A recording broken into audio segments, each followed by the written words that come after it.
ही अशी गरमागरम वाफाळती खिचडी, त्यावर साजूक तूप, सोबत पापड आणि लोणचं. आहा, क्या बात आहे. तर नमस्कार, मी प्रतीक्षा पुन्हा एकदा आपल्या सर्वांचं आपल्या लंबोदर किचनमध्ये मनापासून स्वागत करते. तर आज आपण बनवणार आहोत पचायला हलकी, पौष्टिक आणि अगदी झटपट कुकरमध्ये होणारी पारंपरिक मूग डाळीची खिचडी. अगदी रात्रीच्या जेवणामध्ये कंटाळा आला असेल, काहीतरी झटपट हलका फुलका बनवायचं असेल ना, तर ही खिचडी अगदी उत्तम पर्याय आहे. तर चला तर मग आता वेळ न घालवता आजच्या व्हिडिओला सुरुवात करूया. व्हिडिओ जरा जरी आवडला तर नक्कीच लाईक करा आणि आपल्या चॅनलला सबस्क्राईब करायला देखील विसरू नका.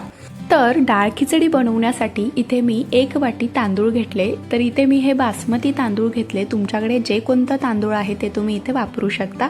आता सारख्याच वाटीने इथे आपल्याला पाऊण वाटी सालीसकट मुगाची डाळ घ्यायची. याऐवजी तुम्ही पिवळी मुगाची डाळ जरी घेतली तरी सुद्धा चालेल, किंवा अर्धी तुरीची डाळ आणि मुगाची डाळ जरी घेतली तरी सुद्धा चालेल. तर आता हे जे डाळ आणि तांदूळ आहे ते आपल्याला 2 ते 3 वेळा तरी स्वच्छ पाण्याने धुवून घ्यायचे. यावरती जे काही पावडर असते, धूळ असते, ती निघून जाते. तर इथे बघा, डाळ आणि तांदूळ मी स्वच्छ धुवून घेतलेला आहे. आता यामध्ये आपल्याला घालायचं आहे पाणी. तर आता ज्या वाटीने किंवा ज्या कपाने आपण डाळ तांदूळ मोजून घेतले त्याच वाटीने आपल्याला इथे 6 वाटी पाणी घालायचं आहे. पाणी थोडंसं कमी जास्त लागू शकतं, पण 6 वाटी पाणी अगदी पुरेसं आहे. तर आता यामध्ये अगदी थोडंसं मीठ घालायचं आहे आणि इथे मी एक मध्यम आकाराचा टोमॅटो असा बारीक चिरून घेतलाय, तो सुद्धा घालूया. तर यामध्ये तुम्ही बारीक चिरलेला पालक सुद्धा घालू शकता. त्यामुळे आपली जी खिचडी आहे ती अजून पौष्टिक तयार होते. तर आता याला झाकण लावून मध्यम आचेवरती आपल्याला 3 ते 4 शिटी काढून घ्यायचे. तर डाळ आणि तांदूळ शिजते तोपर्यंत आपण यासाठी मसाला तयार करून घेऊया. तर त्यासाठी कढईमध्ये आपल्याला 1 ते 1.5 चमचे तेल घालायचे. तेलाऐवजी तुम्ही तुपाची फोडणी सुद्धा देऊ शकता. तेल चांगलं गरम झालं की यामध्ये पाव चमचा मोहरी, अर्धा चमचा जिरे, 5 ते 7 कढीपत्त्याची पानं घालून खमंग फोडणी तयार करून घ्यायची. त्याचबरोबर अगदी पाव चमचा किंवा चिमूटभर हिंग घालायचं आहे. तर खिचडीमध्ये हिंगाची फोडणी अगदी मस्त लागते.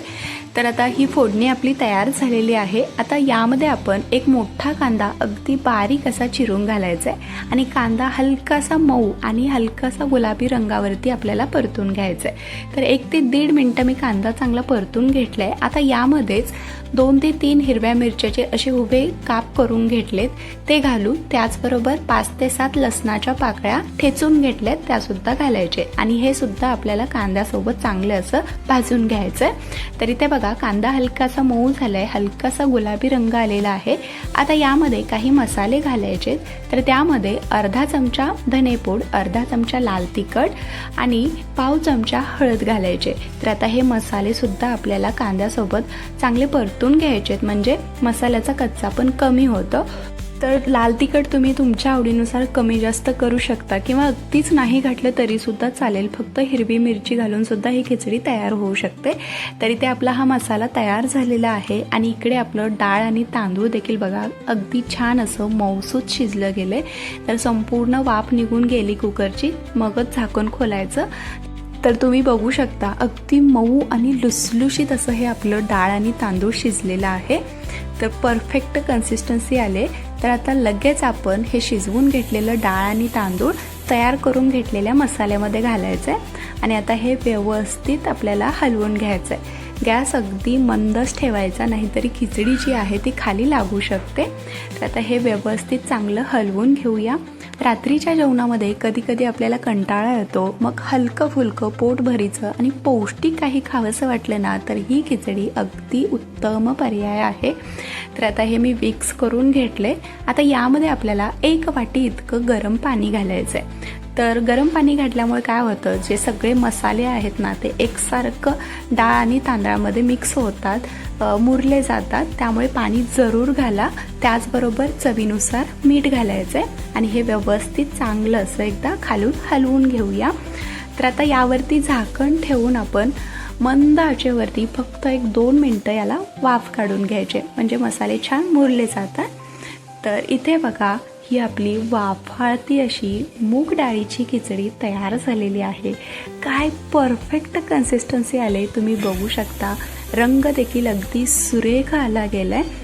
तर आता सगळ्यात शेवटी यामध्ये आपल्याला भरपूर अशी बारीक चिरलेली कोथिंबीर घालायची आणि अर्थातच खिचडी आहे म्हटल्यावर साजूक तूप तर आलंच.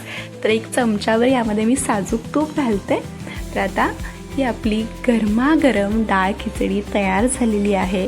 अशी वाफाळती खिचडी, त्यावर साजूक तूप, सोबत पापड आणि लोणचं असेल ना, मजा येते बरं का खायला.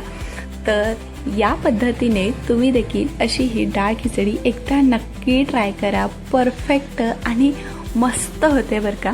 तर आता ही गरमागरम डाळ खिचडी आपण सर्व करूया. तर अशी ही गरमागरम वाफाळती पौष्टिक मूग डाळीची खिचडी तुम्ही सुद्धा नक्की ट्राय करा. कमेंटमध्ये मला नक्की कळवा कशी झाली ते. तर ही खिचडी आपण अशीच सर्व करतोय. तुम्हाला जर यावरती तडका द्यायचा असेल तर तुम्ही हिंग आणि लाल तिखटचा तडकासुद्धा देऊ शकता. खूप भारी लागते बरं का. आपली मसाला खिचडी तयार होते. तर व्हिडिओ आवडला असेल तर लाईक करा, चॅनलला सबस्क्राईब करा. पुन्हा भेटू अशाच एका नवीन आणि छानशा रेसिपीसोबत. तोपर्यंत धन्यवाद.